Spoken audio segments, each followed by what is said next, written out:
Tio Misa apresenta neodarwinismo e genética mendeliana. E aí, você já ouviu falar?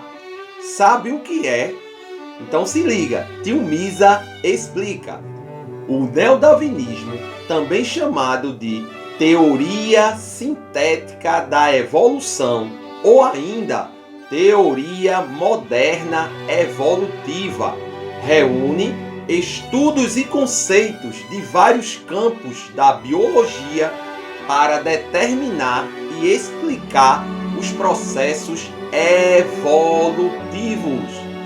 O neodarwinismo relaciona os estudos em genética, citologia, evolução, paleontologia, botânica e zoologia para sistematizar o processo de evolução e de diferenciação das espécies.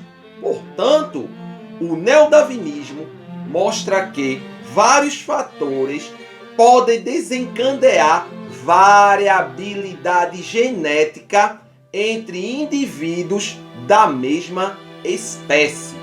A mutação promove alterações ao acaso de pares de base no DNA e a recombinação gênica promove alterações em trechos de DNA dentro de processos meióticos como o crossover, por exemplo.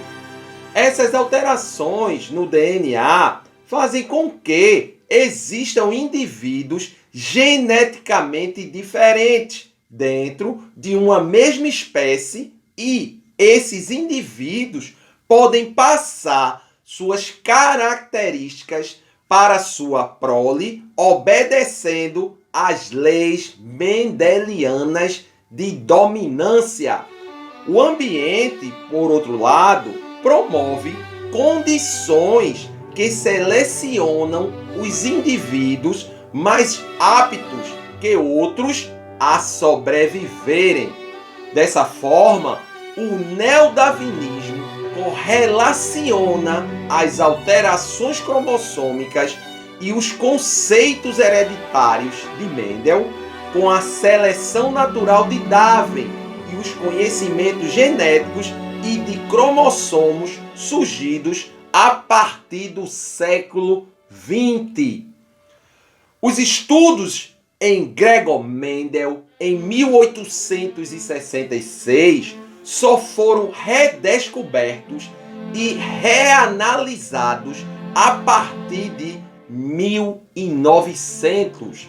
Antes disso, apesar de possuir fundamentos suficientes para algumas pessoas desacreditarem na teoria darwinista, o estudo possuía algumas controvérsias que só foram explicadas com o desenvolvimento e o estudo da genética.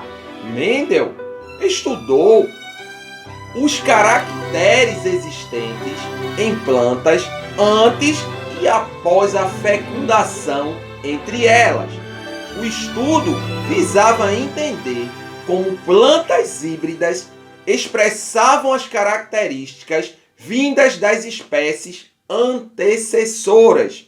Com os estudos, Mendel estruturou sua tese em duas leis: lei da segregação dos fatores e lei da segregação independente.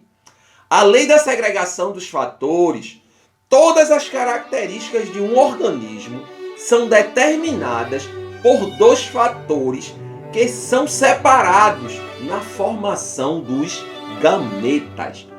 Com a fecundação ou união dos gametas, esses dois fatores, oriundos de organismos diferentes, se unem e a característica expressa é determinada com base numa relação de dominância entre um fator chamado de dominante e o outro chamado de recessivo. Já a lei da segregação independente, características diferentes eram herdadas independentemente uma das outras. Ou seja, a herança de uma característica não está relacionada com a herança de outra. Essas duas leis foram estabelecidas com base nos estudos envolvendo ervilhas, de tal forma que Mendel é considerado o pai da genética.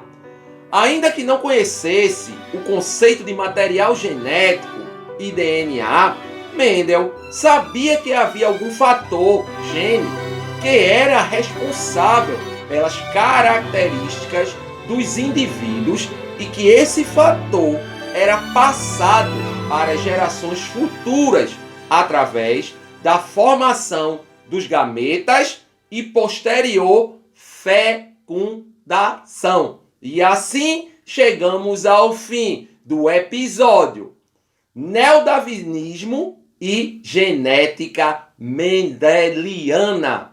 E se esse episódio contribuiu para o teu conhecimento e aprendizado, deixa o Misa like, tio Misa agradece e até o próximo episódio. Fui!